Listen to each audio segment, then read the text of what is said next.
But first I want you to see how freaking moist this is. Look how moist. Oh, yes. Cinnamon, we get a hint of carrot, and then the orange frosting really just brings it all together. I'm gonna be making my mom's carrot cake recipe today. I know everybody's like, my mom makes the best carrot cake. But no, my mom actually does make really fucking amazing carrot cake to the point where everybody requests her to make it and she's stopped making it because she hates making it. This carrot cake is unique in that it has a glaze on it, so it's super, super moist. And then it's got the cream cheese frosting. We're also putting some pineapple chunks in there for added moisture. I'm also gonna leave out the raisins and the walnuts and the coconut. So basically all of the ingredients that would add a not so pleasant texture and taste to it, we're taking out. Well, let's get started. So you're gonna food process your carrots, and then I like to do it until they're about like this kind of consistency. And you're gonna want about 2 cups of pulverized carrots. According to my mom's recipe,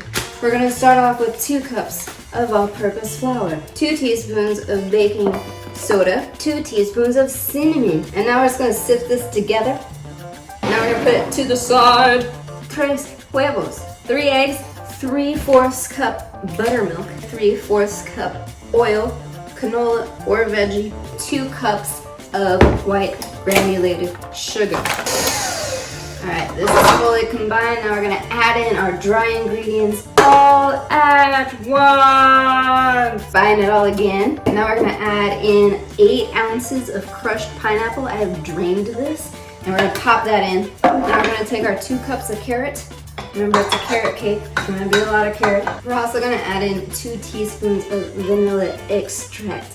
Mix that all in there. It's time to do our pans. So with these pans, there's a lot of prep work that comes in here. You can make 2 individual cakes like I'm going to in a 9x9 pan, or you can do a 9x13 pan and have one big sheet cake. It's up to you. First step, without any parchment paper in here, no parchment, we're gonna take some butter and we're just gonna kind of paint the bottom of our pan. We're gonna get our Bob Ross on. Pretty butter all over this cake pan. And we're gonna sprinkle some of it in there. I get kind of a lot, so then I can just maneuver it around a little bit easier. All right, so we got this nice and covered. We're gonna put in our parchment paper, just like that. And we're gonna come back in with our butter, butter up this parchment paper. Again, we're gonna take our flour, shake it. Shake it, baby, shake it. Now we're ready to pour in our batter. It is time, so we're gonna pour half of this into one. Again, if you're using a 9x13, you're just gonna pour it all right on in there. If you're doing 2 like me, just make sure that they're roughly the same amount in each one. We have these, I'm gonna put them in the oven for about 15 minutes at 350 degrees. See you then. Now we're gonna start making our glaze. 1/4 cup of butter, unsalted. We're gonna add in 1 cup of sugar, 1/2 teaspoon of baking soda, 1 tablespoon of corn syrup, and we're adding corn syrup because it will keep any crystals from forming in the sugar. 1/2 cup of buttermilk. And then we're gonna put this all on medium heat and we're gonna keep stirring it. And if you stop stirring it, it will boil over and make a huge mess. So it's important to continuously stir it throughout its cooking process. These just came out of the oven. I'm going to take a knife, and it's important to do this while it's still hot. And then we're just going to do this to loosen up the sides from the cake pan. So now we're going to take our glaze, and we're going to take about half of it, and we're going to pour it on the cake while it's still hot and in the pan. And now the fun part, we're going to flip it upside down onto a tray. And then it's hot.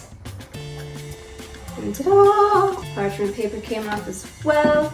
Look at that. And you guessed it, we're gonna top it with some more glaze. I'm gonna put this to the side and let it cool off, and then we can frost it. All right, friends, now it's time to make our cream cheese frosting. Okay.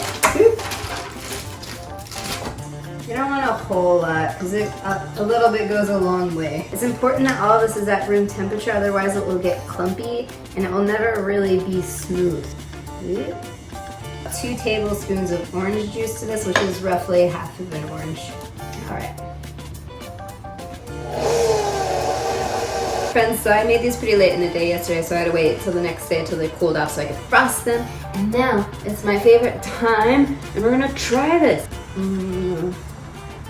Enjoy, everybody. So moist.